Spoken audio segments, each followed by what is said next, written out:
Listen, go watch one battle after another, because even if you're feeling like watching a horror movie, I promise you Sean Penn is scarier than that. I'll be seeing you very soon. So I made a whole video on the first one comparing this remake to the original and how they plan on making an entire trilogy that they were going to release all in 1 year.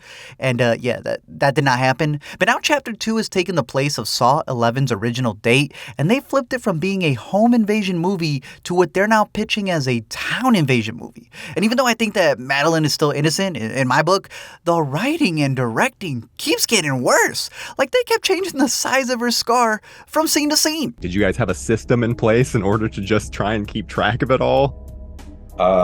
We didn't have it. Organized chaos. So if you're into simple slashers, know that this is set up to be one long chase scene. But if you're like me and think that it's kind of dumb to make the strangers not strangers, well, wait till you hear about how they're explaining who's behind the mask. But before we get into full spoilers, a big shout out to our video partner that's here to help you get caught up on the actual must-watch movies that are coming up and will help you even earn as you watch. And that's Free Cash. It's a task-based platform designed to make a little extra money online for the things that you already do, like playing mobile games, doing surveys, and now just for signing up for all of those streaming trials. So you can take advantage of the Oscar movie season by not just getting a week of films, but getting a little extra back. It's the go-to reward site for multitaskers, as it sets up links and referrals for all of these big companies that you already know, and then they pay out through them for testing out their apps. It's free to join with quick cash outs happening on the daily from their growing community of over 200,000, with pretty much every possible method of payment available, from your favorite banks to your favorite stores. It's available on every platform from desktop through mobile, with limited time boosts for milestones, check-ins, and even referral bonuses. So use the link down below to get your first bonus and start earning some extra cash just for scrolling and watching with Free Cash. But now, let me explain. Come on, Sheriff. We all want to hear about who killed that young couple. So this sequel begins by recapping a lot of the kills from the first one so that they can, run up the count. And if you remember, they even had a pretty goofy after credit in the last one.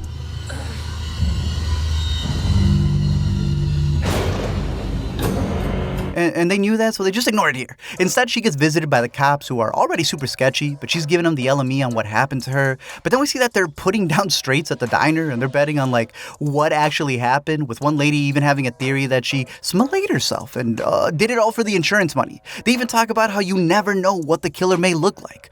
And then, I kid you not, they show you what the killer looks like.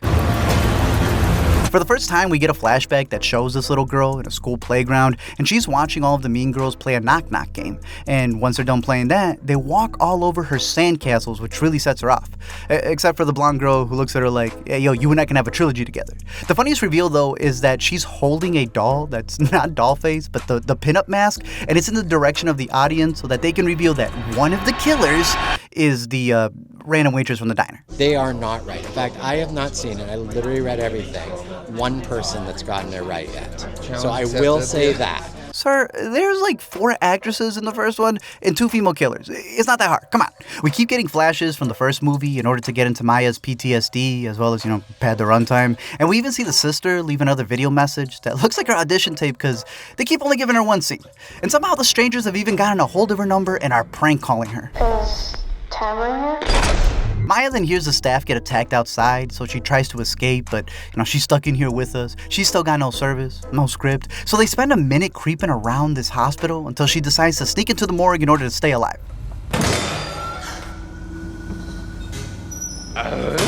Sadly, there's more bodies in there than the first one, so she doesn't really have a place to hide and has to choose to lie next to her dead fiancé. And that's when Scarecrow comes in and legit just has an eye-staring contest with it.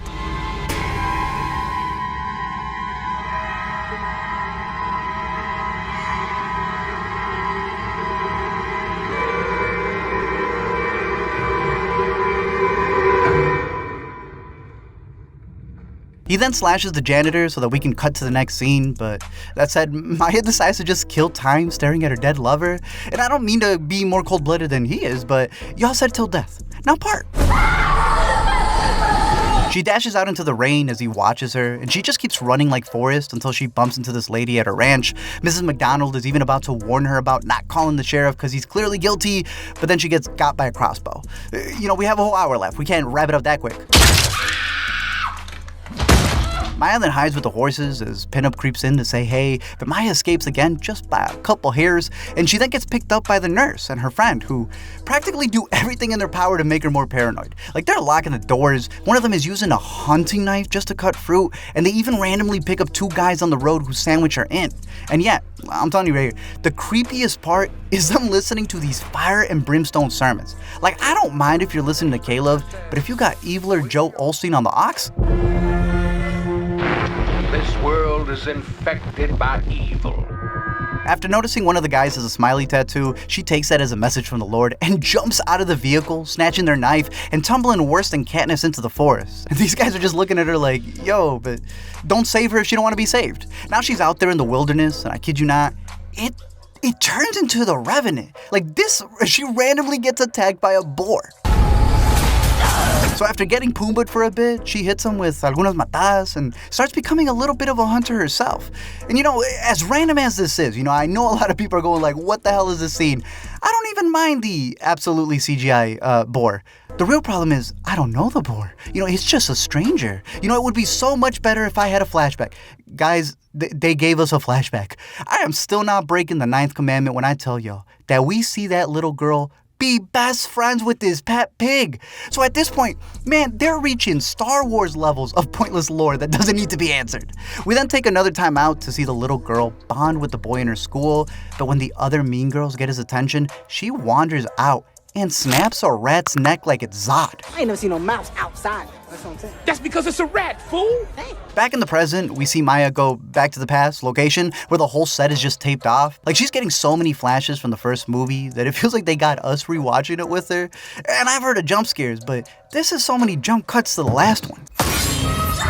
I also love how we just saw her tumble in the forest, but her nails are still intact. Her bloody scar is like in the same shape like she's Gorbachev. But like I said, later on in the movie, it starts shifting. It's more inconsistent than the script. One of the funniest things is that they also made a website for this town, and it's supposed to be like an ARG that they have you do where you follow the investigator that's trying to get your attention so that you can follow his case and all of his crimes. And so in the movie, they have Maya bump into that dude, but like nobody knows him. He's a stranger. But I love how he shows you the website on his phone, which is so funny because they probably thought this was gonna go viral like Cloverfield. Of course, he then gets killed because he drags to get into the car, and so Maya has to skirt away only to end up at the nurse's house again when the car breaks down. She keeps getting interrogated by this night agent who's really curious about how she got her scars. Why are they doing this? Does there have to be a why? Nah, but like, maybe a how, cause y'all gave her phone back and I swore that was smashed in the first. She then magically finds more props, like a pair of scissors that wasn't in the closet she was just in, and then hears that Gregory guy leave cause he's so loud. But conveniently didn't hear the strangers break in and kill the 2 girls downstairs. Now, that guy did give a whole story before he dipped about how he got his tattoo, explaining that the whole church group got them on a retreat, as youth groups do. So it feels like they're setting this up as like a whole idea of it being some kind of Ritual. like an initiation by the strangers in order to bring in Maya, and that's why they never really finished the job on her. They even had shots in the trailer that they cut from the movie where Scarecrow's putting a mask on her. But like, that would be the dumbest take of all time for the series to do.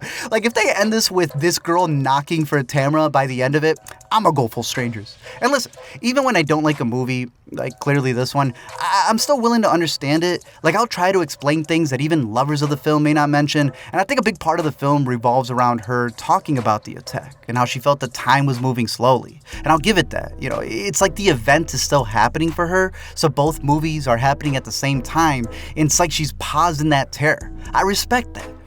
I just wish they directed it better. Number one, I always said, we're never going to cross that line of reality so that the fantasy is broken for the audience. Pinup then tries to burst in, but then the other girl's magically like right behind her. ¿De dónde? Dollface then pins her up, but the stunt double's able to get out of it, and Maya runs to the ambulance that her sister sent for her.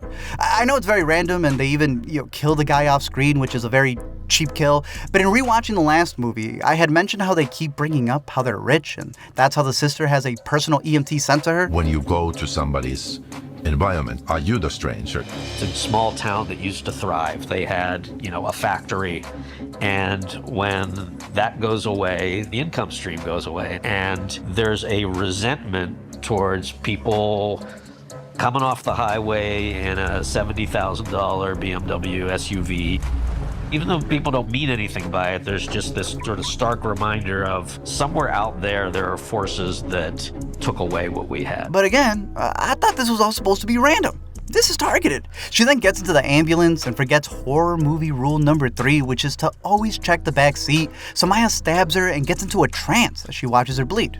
Like I said, it becomes a face-off between our two main characters, and you start questioning who the protagonist and who the antagonist really is, and I think that's really interesting. She drives away with her still in the back of the truck, which means that she's bound to come back to life, and Pinup tries to choke her to end the trilogy right then and there, so Maya flips the ambulance. She's then about to unmask her, but the other two bozos show up, causing her to run away, and we then get the final flashback, and that sees the mean schoolgirls do the knock-knock game with the boy and telling him to ask for Tamara so that they can kiss him when they open the door. But when she asks him to do it again, the next time she opens it, it's the young waitress.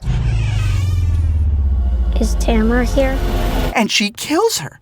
What, like, this was the explanation for why you made a trilogy and why they do it to other random strangers? Everyone in this room is now dumber for having listened to it. Again, this was in broad daylight as kids at a school where they draw a smiley face in the girl's blood. This is so bad that I feel obliged to actually give you guys a good recommendation. Like, considering we're dealing with creepy kids, I'm gonna suggest Poker Face Season 2, Episode 6, because that is this done right. As we said from moment one, it's one giant movie. It's one storyline. So in judging chapter 1, you're judging the first act of a movie. But you can't really judge a full movie on the first act of a movie, and that's exactly what happened. I mean, you got people paying for 3 different movie tickets. What do you mean? I have never heard someone say, you can't give me a bad review because I barely gave you a full movie. Ain't no way. I award you no points, and may God have mercy on your soul. Anyway, she's watching the morn and she hides in the trees. We see Scarecrow cry as he grieves as the movie hits us with yet another to be continued. As if they even started. Thank you all for checking out this video. I'm curious to know your thoughts down below in the comment section. Let me know what you think about this one or any other ones. And look, if you liked it, that's okay. I see a lot of people when they like a movie get offended that someone didn't like it. I'm okay if you liked it. It's okay if I didn't either, you know? But one thing that did bother me from the first that I do have to mention here is that they really thought they were gonna get away with snatching one of the most iconic scores and calling it their own. Other than that, let me know your thoughts down below in the comment section, what other horrors you're looking forward to, and which one is your favorite so far. And until next time, keep watching movies or they'll come knocking for you. Everybody calls the original Strangers movie underrated. So if the majority of people call it underrated, is it still underrated? Sounds like it's getting its props. Sounds pretty rated to me. Nah, bruh.